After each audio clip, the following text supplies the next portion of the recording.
अब हमने पिछली वीडियोस में देखा था विंडोज़ इंस्टेंस को कैसे लॉन्च करना है, फिर हमने उसको असेस करके देखा। अब हम देखते हैं कि क्या उसमें अंदर कुछ हम प्रोडक्टिव काम कर सकते हैं। तो हम एक एग्जांपल के लिए वेब सर्वर को लॉन्च करके देख रहे हैं। अब डिफ़ॉल्ट विंडोज़ के अंदर जो वेब सर्वर होता है वो IIS वेब सर्वर होता है, इंटरनेट इंफॉर्मेशन सर्वर। तो हम उसको लॉन्च करके देखेंगे। तो हमने ये जो हमारी मशीन चल रही है जिसको हमने असेस किया हुआ है, अगर नहीं आपने असेस है तो जो प्रीवियसली वीडियो है, पहले वाली वीडियो, उसको देखिए कि कैसे आपने जो AWS के अंदर विंडोज़ का इंस्टेंस रन कर रहा है उसको कैसे असेस करना है। उसके बाद ध्यान रखना है कि जब भी हमने विंडोज़ में कोई भी सर्वर इम्प्लीमेंट करना है 2016 में, तो यहाँ पे आपने जब क्लिक करोगे आपके पास बहुत सारी ऑप्शंस आएंगी। आपने जो ऑप्शन सेलेक्ट करनी है वो सर्वर मैनेजर वाली ऑप्शन सेलेक्ट करनी है। जितने भी सर्वर्स वगैरह मैनेज करोगे आप, वो यहाँ से जाके आपके मैनेज होंगे। और ये थोड़ा सा अभी प्रोसेसिंग चल रही है।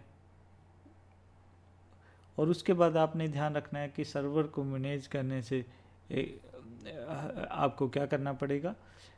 यहाँ पे जो पुरानी विंडोज़ होती थी जैसे 2003 सर्वर, वहाँ पे हम सर्वर्स को सर्वर बोल देते थे, पर आजकल हम उनको सर्वर की बजाय क्या बोल देते हैं कि कौन सा रोल।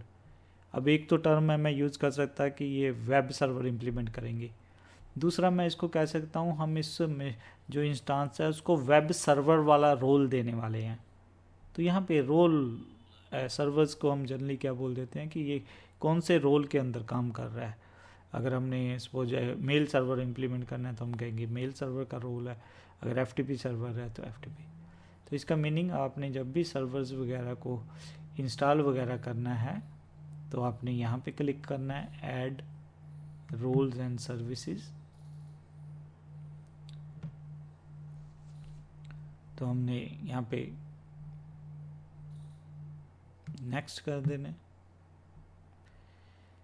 हम यहाँ पे रोल बेस्ड और फीचर बेस्ड इंस्टॉलेशन ही रखेंगे। किस सर्वर पे करना है ध्यान रखना है। ये ऐड रोल विजार्ड से हम अगर और भी हमारी मशीन्स चल रही हैं, इंस्टांसेस चल रही हैं, तो उन पे भी इंस्टॉल कर सकते हैं, पर अभी हम लोकली ही पिक करना चाहते हैं। और हमारा जो प्राइवेट एड्रेस है उसको ये मिला हुआ है और हमें एक रियल IP भी मिला हुआ है। तो हमने ये सिलेक्ट कर लिया है कि हम डिफ़ॉल्ट इसी पे करना चाहते हैं। हम ज़्यादातर अपनी कंस्ट्रेशन जो है वो लाइनिक्स पे ही रखेंगे, बट मैं फिर भी एक एग्जांपल विंडोज़ की मशीन की देना चाहता था कि है। तो यहाँ पे अलग अलग सर्वर हैं, क्या इसको DHP सर्वर बनाना है कि DNS बनाना है।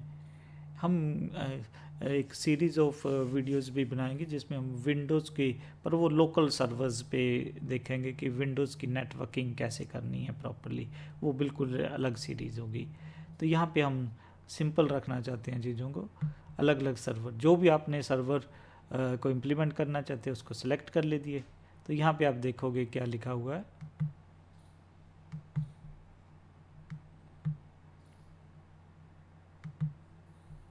तो यहाँ पे हमारा कनेक्शन लॉस हो गया है। तो हम चेक करते हैं फिर कि क्या इशू है। तो आपने क्या करना है, फिर आपने उसको असेस करने की कोशिश करनी है कि कई बार अगर कनेक्टिविटी टूट गई है तो आपने क्या करना है उसको।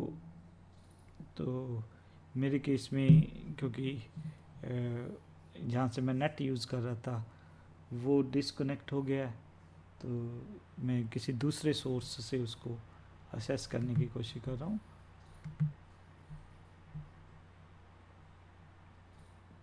तो वापस वो आ गया नेट, फिर मैं असेस करता हूँ, अगेन इट इज़ अवेलेबल। तो हम दोबारा से उसको असेस करते हैं। तो मैं डेस्कटॉप पे जाता हूँ क्योंकि मेरा कनेक्शन कट गया। तो डेस्कटॉप पे मेरे पास विपिन फोल्डर है। तो ये हमने डाउनलोड किया था, पिछली वीडियो में भी हमने देखा था।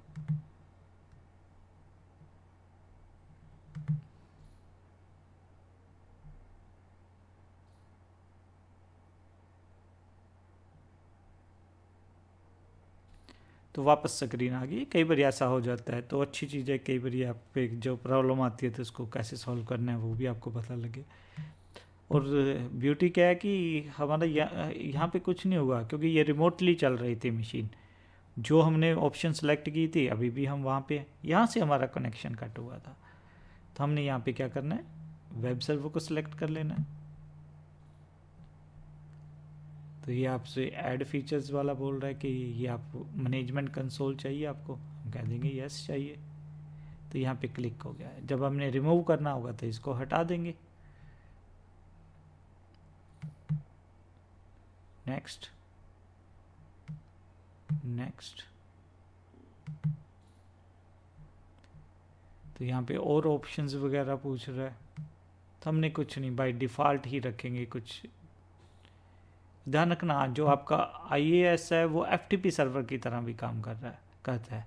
अगर आपने FTP सर्वर को बाय डिफ़ॉल्ट, अभी ये वेब सर्वर की तरह काम करेगा, अगर आप इसको FTP सर्वर की तरह भी यूज़ करना चाहते हो तो आपने यहाँ पे क्लिक करना है, बट हम वहाँ पे इंटरेस्टेड नहीं है, तो मैं नेक्स्ट कर देता हूँ।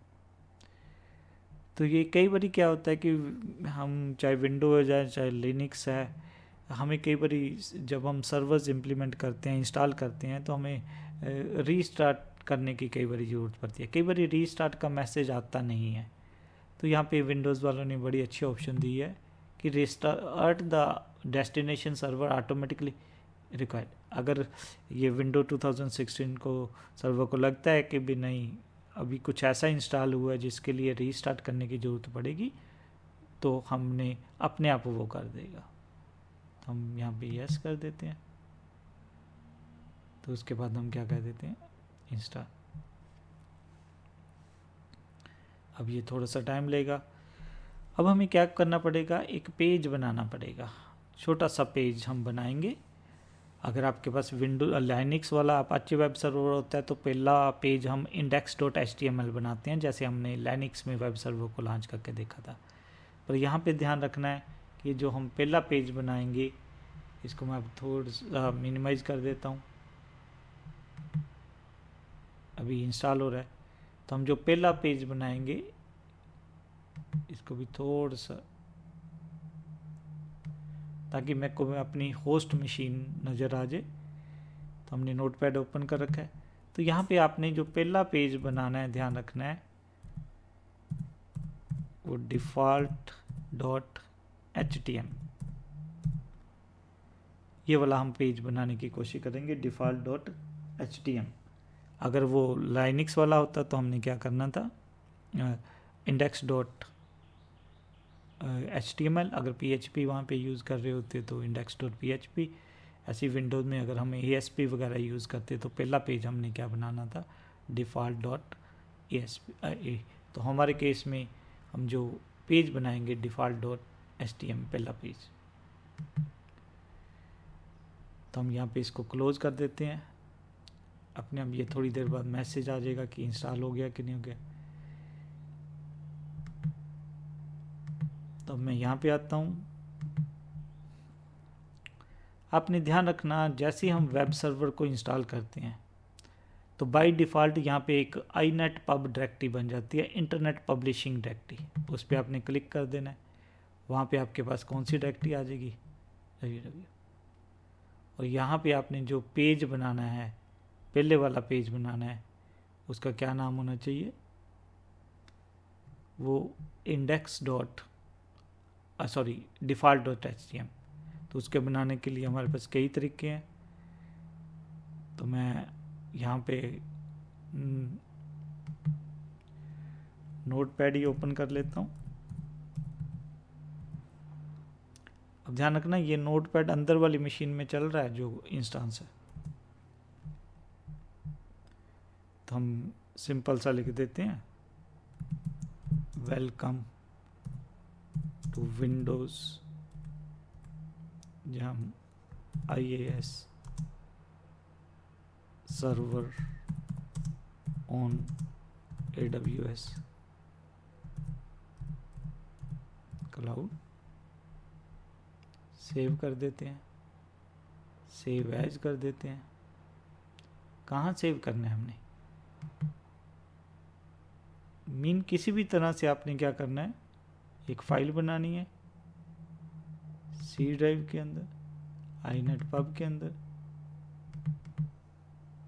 और इसका नाम क्या होना चाहिए हमारा, हम थोड़ा सा ब्रैकेट में डाल देते, डिफॉल्ट डॉट html। यहाँ पे हम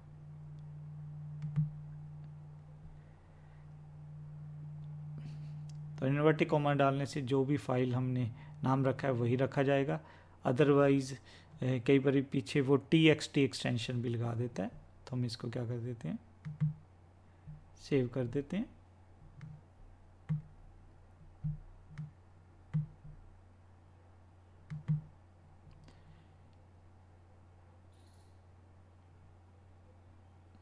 ठीक है, उसके बाद फिर हम सर्वर मैनेजर पे आते हैं। हम देख लेते हैं कि यहाँ पे कौन सा हमारा सर्वर इम्प्लीमेंटेड है।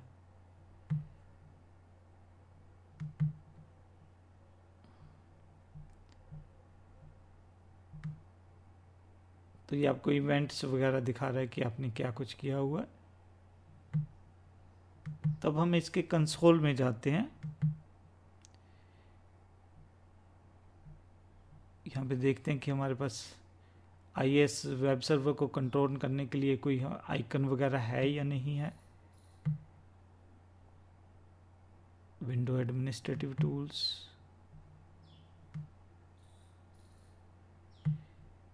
ये ध्यान रखो हमारे पास एक, जैसे हम इंस्टॉल करते हैं हमारे पास इंटरनेट इंफॉर्मेशन सर्विस मैनेजर आ गया है, उस पर हम क्लिक कर देते हैं।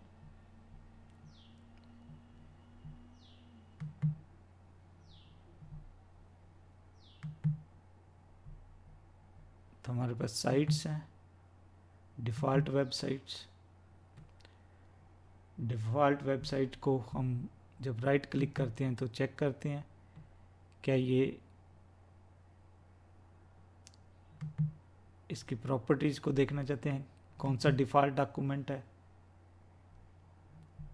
मैनेज वेबसाइट, क्या हमारी वेबसाइट स्टार्ट है। ब्राउज़ चेक कर लेते हैं यहाँ पे ब्राउज़ करके क्या हमारी वो वेबसाइट चल रही है कि नहीं चल रही। तो मैं इसको क्लिक करता हूँ, क्योंकि रैम कम दी हुई है तो थोड़ा सा स्लो होगा ये।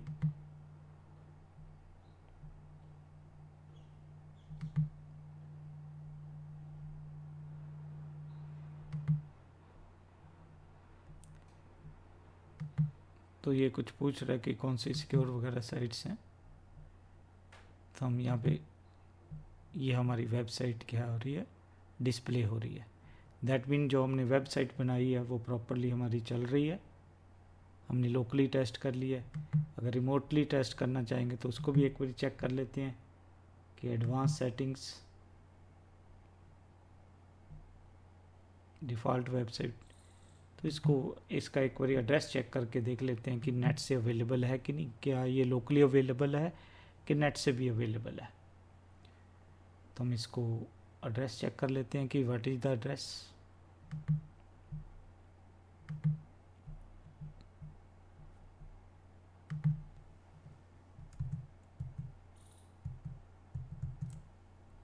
तो हमारे पास ये वाला एड्रेस है, इसको कॉपी कर लेते हैं।